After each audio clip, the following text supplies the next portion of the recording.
Assalamualaikum. My name is Dr. Samashfaq and in this video I am going to discuss about some important scenario pictures of ENT. So let's start.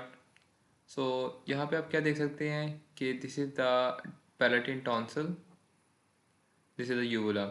अब आप palatine tonsil के ऊपर आप ये देख सकते हैं येलो स्पॉट्स नज़र आ रहे हैं and yellow spots these are the pathognomic sign for the follicular tonsillitis. ठीक है, पहली स्टेज होती है catarrhal tonsillitis, then this is follicular tonsillitis both in acute and chronic.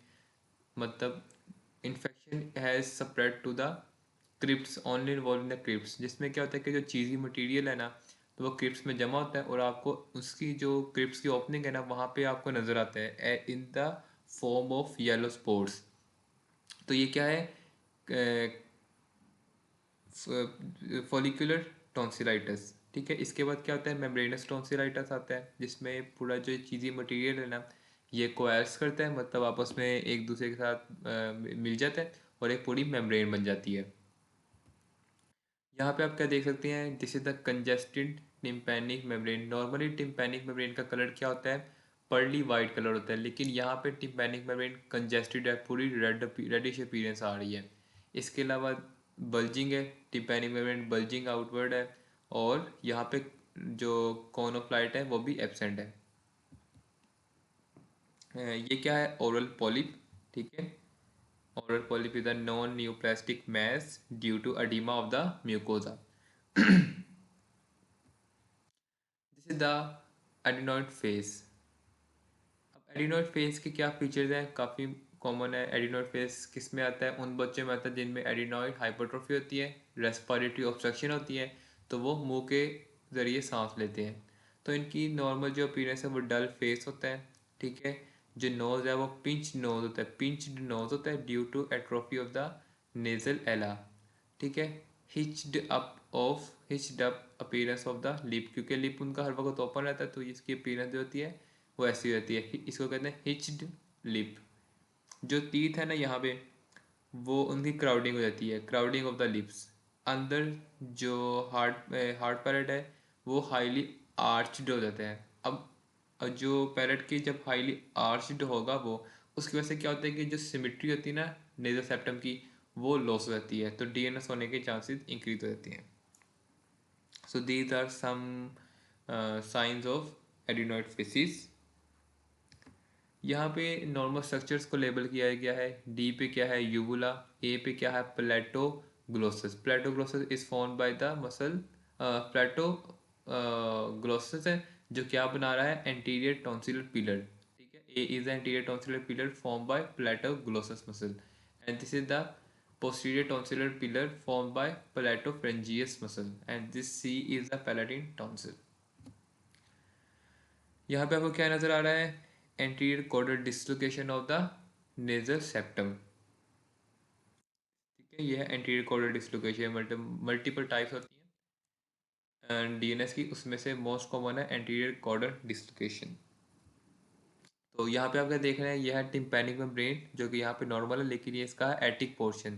तो this is called attic perforation of tympanic membrane.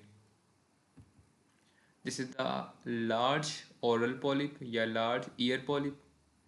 This is the basal cell carcinoma जिसकी एक specific appearance होती है कॉल्ड रोडेंट अल्सर। ठीक है, this is the mastoidectomy. मतलब mastoidectomy में क्या होता है कि पोस्ट ईयर है उसमें पोस्ट ऑरिकुलर इंसिजन दी है। ठीक है, और टिश्यू को with the help of this mastoid detector tissue को डिटेक्ट किया गया है। तो ये क्या है, मैस्टो। So our next scenario is, आप यहाँ पे देख सकते हैं, यहाँ पे आपने ये नहीं बता रहा होता कि आपका डायग्नोस क्या है। डायग्नोस तो इस कंडीशन में हिस्टोपैथोलॉजी से पता चलता है कि हम इस मैस का की बायोप्सी लेते हैं और उसको सेंड करते हैं फॉर हिस्टोपैथोलॉजी। यहाँ पे आपने सिर्फ बताना है कि there is the large fungating mass या large ulcerative mass involving the lower lip. ठीक है, अब यहाँ पे क्या होता है कि मोस्ट कॉमनली जो है वो लोअर लिप इन्वॉल्व होता है इन carcinoma.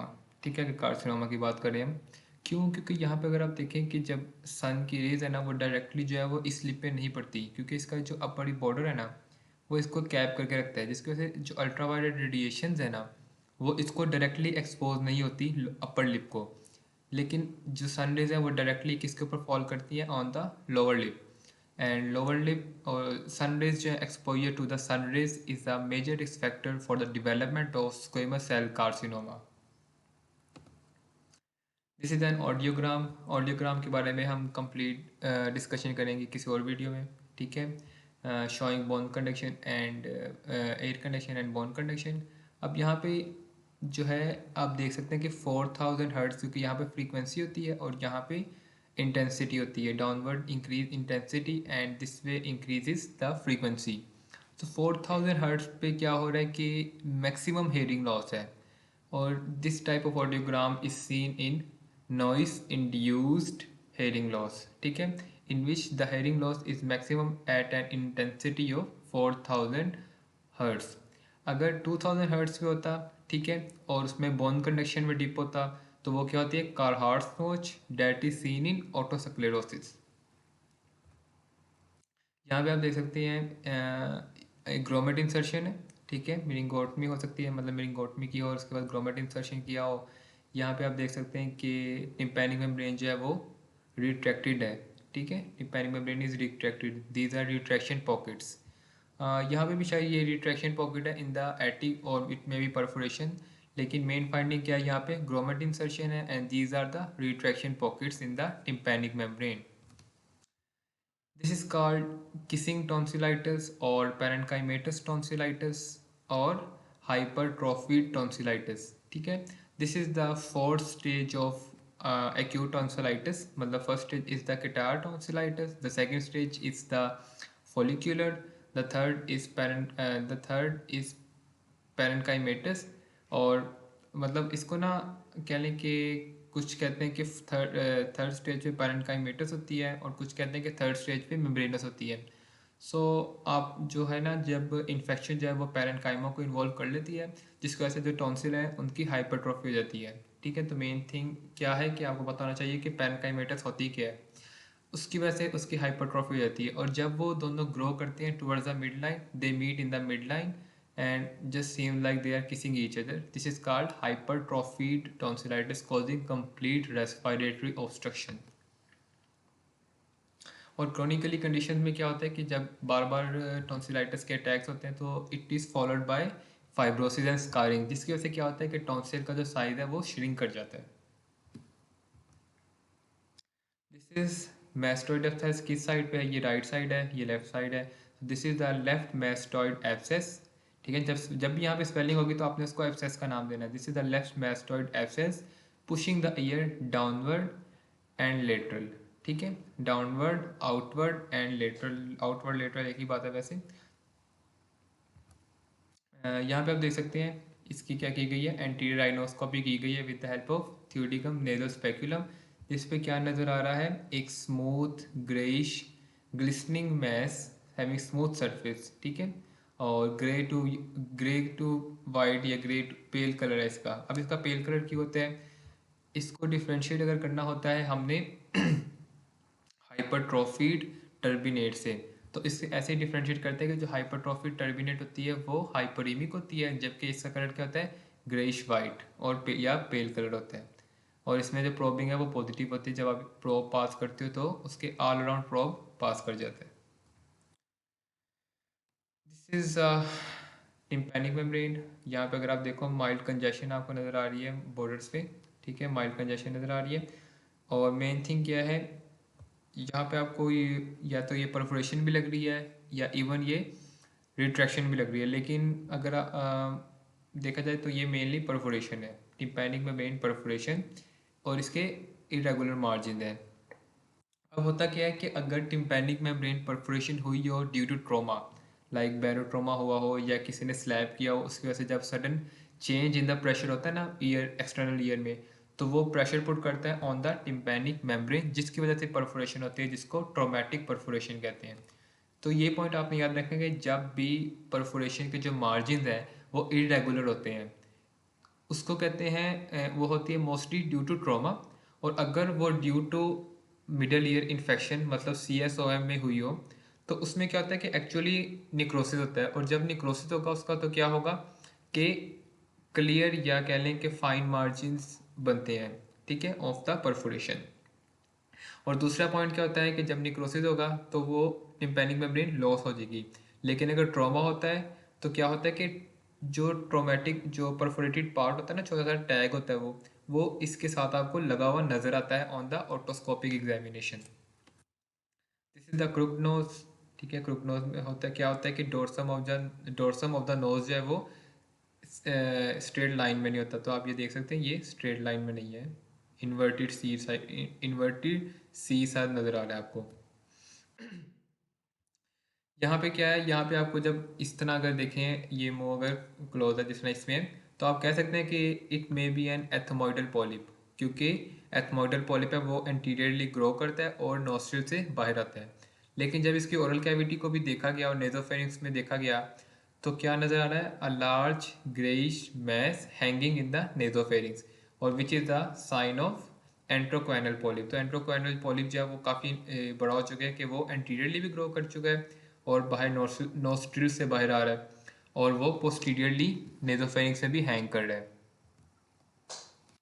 This is the antrochoanal polyp. ठीक है, ये उसको जो हमने एक साइज करके दिखाया हुआ है कि काफ़ी लार्ज पॉलिप है। This is the swelling in near the angle of mandible. ठीक है, एंगल ऑफ मैंडिबल के लेवल पे स्वेलिंग है। अब इसके डिफरेंट डीडीज हो सकते हैं, वो पूछ सकते हैं आपको कि इसके क्या क्या डीडीज हैं। तो इसमें आपको ये, आप इसको पैरोटिड स्वेलिंग भी कह सकते हो।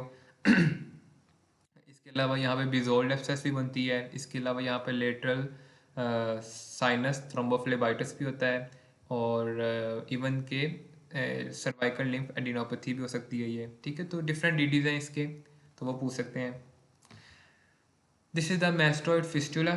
अब मैस्टोइड फिस्टुला किस कंडीशन में बनता है कि यहाँ पे अगर इसके नीचे जो है मैस्टोइड बोन है, अगर प्रोलॉन्ग्ड मैस्टोइड एब्सेस परसिस्ट करे तो वो क्या होती है कि वो एक साइनस ट्रैक्ट बनाती है and it open outside through this fistula.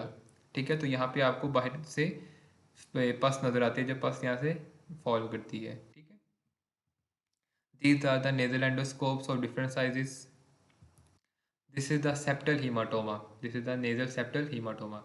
इसका डायग्नोसिस कैसे करते हैं कि a bilateral reddish swelling can be seen. ठीक है, हमेशा बाइलेटरल होती है। ठीक है, और ये सॉफ्ट टू टच होती है, और रेड इन कलर होती है, और स्मूथ होती है। ठीक है, अब सेप्टल हीमाटोमा होता है कि collection of blood between the septal cartilage and the perichondrium, और मोस्ट कॉमन कॉज इसका क्या होता है,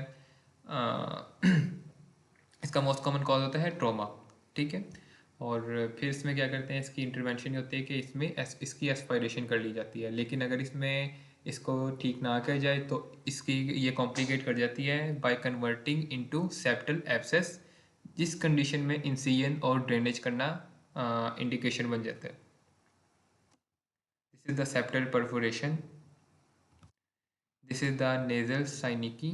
ठीक है, ये एंटीरियर राइनोस्कोपी की गई है, उसके अंदर आपको एक नोस्ट्रिल नज़र आ रहा है और ये दूसरा नोस्ट्रिल नज़र आ रहा है, जिसके अंदर ये लेटरल वॉल और ये सेप्टम, इसके अंदर वाली एडहेजन्स बनी हुई हैं। ठीक है, पोस्ट सर्जिकल बन सकती हैं या कोई प्रोलॉन्ग इन्फेक्शन उसकी वजह से बन सकती हैं। तो दीज आर द नेजल साइनिकी या नेजल एडहेजन।